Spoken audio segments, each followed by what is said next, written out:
नमस्कार, मेरे YouTube station Smita Sharma journalist के सभी दर्शकों का स्वागत है और मैं एक ख़ास जगह पर आज मौजूद हूँ।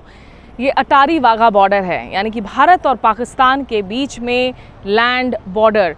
और यहाँ पर हम इसलिए मौजूद हैं क्योंकि आज मैं यहाँ से वाघा होते हुए, लाहौर होते हुए इस्लामाबाद पहुँचूँगी, जहाँ पर शंघाई कोऑपरेशन ऑर्गेनाइजेशन की हेड्स ऑफ गवर्नमेंट्स की मीटिंग है। हेड्स ऑफ गवर्नमेंट्स की मीटिंग यानी कि जिसमें जो प्रधानमंत्री स्तर के नेता हैं, पीएम स्तर के नेता हैं, वो शिरकत करते हैं।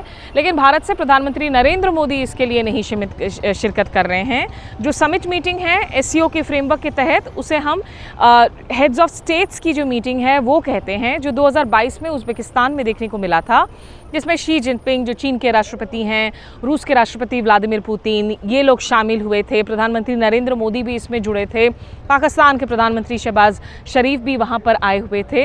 लेकिन इस दफ़ा प्रधानमंत्री नरेंद्र मोदी ने ईएएम यानी कि विदेश मंत्री डॉक्टर एस जयशंकर को कहा है कि you go to Pakistan and you go and please attend इस मीटिंग को।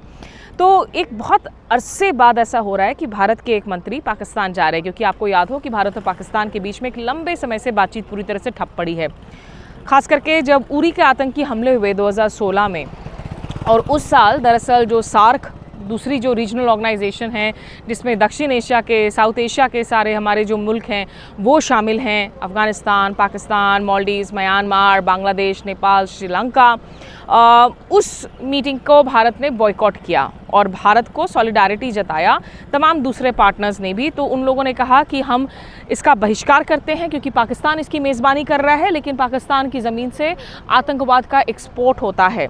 तो उरी टेरर स्ट्राइक्स के बाद से जो ठंडे बस्ते में गई सार्क की मुलाकातें, तब से लेकर अभी तक सार्क रिवाइव नहीं हो पाया है।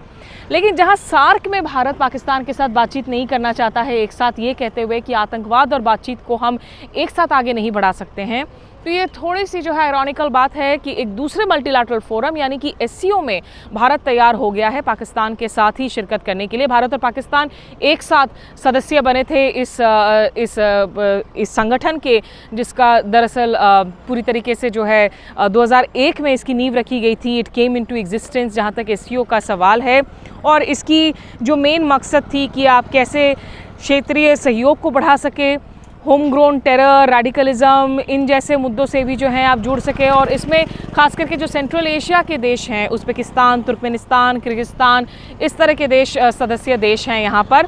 पिछले साल भारत ने इसकी मेज़बानी की थी, लेकिन भारत ने इसे ऑनलाइन ऑर्गेनाइज़ किया था, आयोजित किया था, क्योंकि भारत को लगा था कि अगर जो राष्ट्राध्यक्ष हैं शी जिनपिंग या व्लादिमीर पुतिन, वो अगर इसके लिए आते हैं तो बाद में G20 शिखर वार्ता जिसकी मेज़बानी भारत ने की थी, क्या उसमें उनको आने में दिक्कत हो, शेड्यूलिंग हो, इश्यूज़ हो, तो इसीलिए भारत ने वर्चुअली इसे होस्ट किया था। बहरहाल देखिए, ये वाघा बॉर्डर जो है, आप इसकी तस्वीरें आप देख सकते हैं, काफ़ी सारी सोशल मीडिया पर नज़र आती हैं। बीटिंग द रिट्रीट सेरेमनी की यहाँ पर ये बॉर्डर सिक्योरिटी फोर्स है जो निगरानी रखते हैं, और ये लैंड बॉर्डर है भारत और पाकिस्तान के बीच में। इस वक्त डायरेक्ट फ़्लाइट्स तो हैं नहीं, और क्योंकि बाद में भी हमने बालाकोट भी देखा, पुलवामा भी देखा, करतारपुर कॉरिडोर का जो इनॉग्रेशन होता, उद्घाटन हुआ था, वो काफ़ी ज़ोर शोर गर्मी पूरी जोश खरोश के साथ किया गया था, जब पाकिस्तान के प्रधानमंत्री इमरान खान थे, और उसका बहुत सारा श्रेय दिया गया था नवजोत सिंह सिद्धू को भी।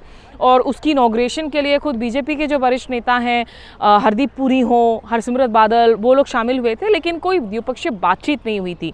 तो ऐसा नहीं है कि एससीओ में भी किसी द्विपक्षीय बातचीत की हम उम्मीद कर रहे हैं इस वक्त जयशंकर और इशक डार के बीच में, जो कि उनके पाकिस्तानी काउंटर पार्ट है। जयशंकर ने साफ कहा है कि मैं तो मल्टीलैटरल फोरम के लिए जा रहा हूँ, कोई बायलैटरल मीटिंग के लिए नहीं जा रहा हूँ। तो यानी कि पाकिस्तान के साथ कट्टी का जो इंडिया का पोजीशन है वो कायम है, लेकिन आवाज़ें उठती हैं कि भाई अगर आप एससीओ में पाकिस्तान के साथ मिलकर आप एससीओ के बैनर तले मिलिट्री एक्सरसाइजेस भी करने को तैयार हैं, तो फिर सार्क की बलि कब तक चढ़ाई जाएगी।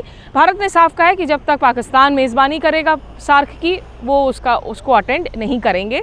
तो सार्क की जो मेज़बानी है वो रोटेशनल है, तो अगर वो पाकिस्तान का चांस है, जब तक पाकिस्तान खुद से किसी और देश को मेज़बानी के लिए इजाज़त नहीं देता, तब तक वो नहीं शिफ्ट होगा। तो इसीलिए सार्क ठंडे बस्ते में गया हुआ प्रोसेस है। लेकिन देखिए, ये जो इंटीग्रेटेड चेक पोस्ट है मेरे पीछे, यहाँ आप देखेंगे इसके ज़रिए जो है भारत और पाकिस्तान के बीच में लैंड रूट के ज़रिए कारोबार होता है। और भारत के लिए इसेंशियली अगर भारत को अफ़गानिस्तान कोई सामान भेजना हो तो इसी रूट से होकर जाता है, और जिसमें पाकिस्तान का अड़ंगा लग जाता है। और इसीलिए जो चाबहार पोर्ट प्रोजेक्ट बनाया भारत ने ईरान के ज़रिए, वो इसेंशियली इसे ही सरकमवेंट करने के लिए बनाया गया था कि कैसे लैंड रूट को सरकमवेंट करके हम पोर्ट के रास्ते, जिसमें पाकिस्तान की दखल अंदाजी ना हो, उसके ज़रिए अफ़गानिस्तान तक जो है हम मानवीय मदद या ह्यूमैनिटेरियन असिस्टेंस, बीट सप्लाइज़ वगैरह भेज सके। लेकिन चाबहार पोर्ट में भी बहुत दिक्कतें हैं, खास करके इस वक्त की जो वेस्ट एशिया की हालत है उस पर। तो ये वाघा और अटारी इंडियन साइड को हम कहते हैं। हम चले जाएंगे यहाँ से वाघा बॉर्डर, बीच में नो मैन्स लैंड आता है। टोबा टेक सिंह की कहानी आपने पढ़ी होगी, वो नो मैन्स लैंड पर बेस्ड थी। और जब आप मंटो की जो कहानी है, और उसके बाद वहाँ से हम लाहौर से हमें हम जिन जर्नलिस्ट को वीज़ा दिया गया है इस इवेंट को कवर करने के लिए, हमें एक बस के ज़रिए इस्लामाबाद लेकर जाया जाएगा। जो लगभग 4 घंटे का रास्ता है, बहुत सुंदर रास्ता है, बहुत मल्टीपल हाईवेज़ हैं। इस्लामाबाद अपने आप में एक खूबसूरत शहर है। तो इस्लामाबाद से भी मैं आपको कुछ तस्वीरें ज़रूर दिखाऊंगी। और हाई सिक्योरिटी रहेगी वहाँ पर, क्योंकि इस वक्त इमरान खान जो पूर्व प्रधानमंत्री हैं, लेजेंडरी क्रिकेटर हैं, वो जेल में हैं, सलाखों के पीछे हैं। और उनकी पार्टी ने धमकियाँ दी हैं कि 15 तारीख को जो है वो मेजर प्रोटेस्ट करेंगे। तो बहुत सिक्योरिटी क्लैम्पडाउन होगा और हम पर निगरानी ज़रूर रखी जाएगी। पाकिस्तान और भारत के साथ ये हमेशा होता है कि जब एक दूसरे के जर्नलिस्ट जाते हैं एक दूसरे के मुल्क पर, तो बहुत हाई सर्वेलेंस होती है, निगरानी होती है, हमारी एक एक कदम को जो है वॉच किया जाता है। तो उस सर्वेलेंस के तहत देखते हैं किस हद तक मुमकिन हो पाता है, क्या आम लोगों की आवाज़ें अगर पहुंचा सकते हैं तो कोशिश करेंगे आप लोगों तक जो है इन रिपोर्ट्स को पहुंचाने की पाकिस्तान पहुंचने के बाद। फ़िलहाल देखिए ये इंडिया पाकिस्तान बॉर्डर, और यहाँ पर नज़र आ रहा है कि लाहौर यहाँ से 23 किलोमीटर दूर है। तो जो बॉर्डर है, मेन बॉर्डर है, वो 1 किलोमीटर दूर है, और वहाँ से लाहौर वाया अटारी वाघा होते हुए 23 किलोमीटर दूर है। तो अगला रिपोर्ट जो है वो पाकिस्तान से। तब तक के लिए नमस्कार, आदाब।